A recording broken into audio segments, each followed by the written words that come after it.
মিথ্যা কথা বলা এটা খেয়ানত।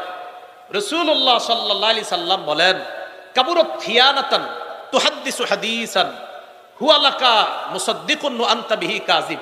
মন দিয়ে শুনেন, নবীজি বলেন এটা কত বড় খেয়ানত।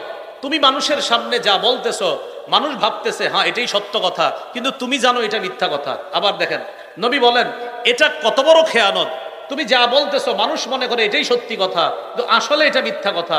আল্লাহ নবী বলেন এটা অনেক বড় খেয়ানত। যেমন আমি আপনাদের সামনে বৈশা বলতেছি আমি এই, আমি সেই, আমি এটা করেছি, আমি সেটা করেছি, আমি এই করব, আমি সেই করব। গতবার আমাকে আপনারা পান নাই, এজন্য আপনারা অনেক সমস্যায় ছিলেন, এগুলো আপনাদেরকে বুঝাইতেছি। আপনারা এমন করতেছেন, মাথা নাড়াইতেছেন, হ হ হ আসলে ঠিক, আসলে ঠিক। না আমি মনে মনে জানি এখন খালি আপনাদেরকে বুঝাইতেছি আসলে ঠিক, একটু পরে বুঝামো আসলে কোনটা।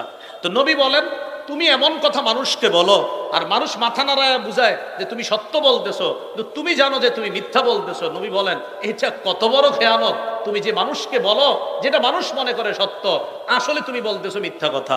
তাহলে এটা সবচেয়ে বড় একটা খেয়ানত।